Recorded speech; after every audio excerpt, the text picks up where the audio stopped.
काका, ये धारा 370 क्या है? धारा 370 क्या है ये जानने के लिए 42 साल पीछे जाना होगा बेटा। अंग्रेजों ने टू नेशन थियरी के तहत हिंदुस्तान के दो टुकड़े कर दिए, एक हिंदुस्तान और पाकिस्तान।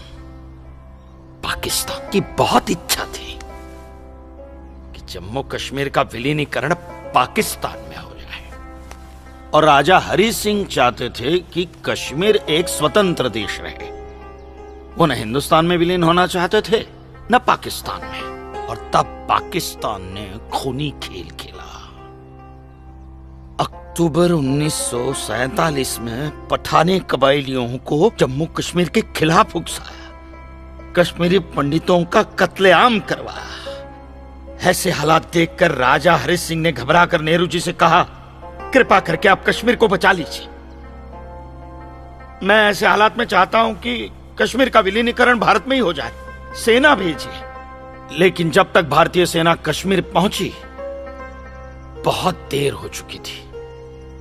न जाने कितने कश्मीरी पंडितों का कत्लेआम हो चुका था। कश्मीर का 1/3 हिस्सा पठानी कबायलियों ने अपने कब्जे में कर लिया था। लेकिन अपनी इस नीच हरकत के बाद भी पाकिस्तान बाज नहीं आया।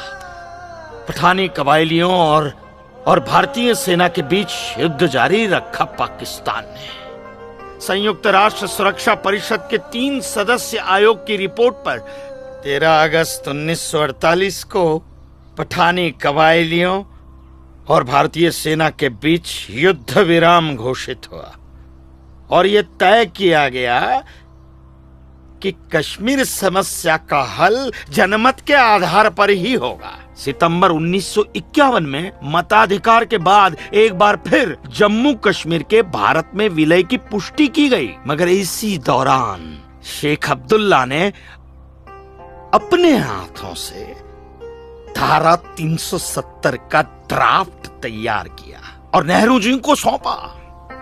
सरदार पटेल और आम्बेडकर साहब की मर्जी के खिलाफ 1952 में नेहरू जी ने इसे लागू भी कर दिया। इसी धारा 370 की वजह से नेहरू जी ने कश्मीर को एक ऐसा विशेष दर्जा दे दिया जिसमें जम्मू कश्मीर राज्य ने हिंदुस्तान से अपना एक अलग संविधान स्थापित कर लिया। इसी धारा 370 की वजह से हमारे हिंदुस्तान का राष्ट्र ध्वज अलग है और कश्मीर का भी ध्वज अलग। इसी धारा 370 की वजह से कश्मीर की कोई भी महिला यदि भारत के किसी भी अन्य राज्य के नागरिक के साथ शादी करती है तो उस महिला की नागरिकता समाप्त हो जाती है। लेकिन यदि वो महिला अगर किसी पाकिस्तानी नागरिक के साथ शादी करती है तो पाकिस्तानी नागरिक कश्मीर का नागरिक हो जाता है, हिंदुस्तान का नागरिक हो जाता है। इसी धारा 370 की वजह से भारत के किसी भी अन्य राज्य का नागरिक जम्मू कश्मीर में जमीन खरीद नहीं सकता, व्यापार नहीं कर सकता। लेकिन जम्मू कश्मीर का नागरिक भारत के किसी भी अन्य राज्य में जाकर अपना व्यापार कर सकता है, जमीन खरीद सकता है, कुछ भी कर सकता है। अरे ये बिग लैंड एबोलिशन है, क्या है पता है? यदि जम्मू कश्मीर का कोई भी मुसलमान जमीन ठेके पर लेकर खेती करता है तो कश्मीर की सरकार उस हिंदू को बिना मुआवजा दिए वो जमीन जबरन उस मुसलमान को दे सकती है। ये है बिग लैंड एबोलिशन एक्ट, ये है धारा 370-35 से, और इसी का नतीजा है ये गिरधारी जी का फैसला।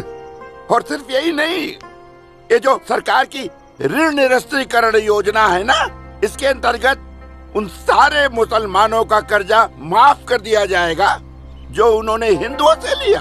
बताइए। सरकारी नौकरियों में 5% का आरक्षण हम हिंदुओं के लिए किया है। सारे हिंदू कश्मीर से चले जाएं, यही चाहता है पाकिस्तान और यही चाहते थे शेख अब्दुल्ला।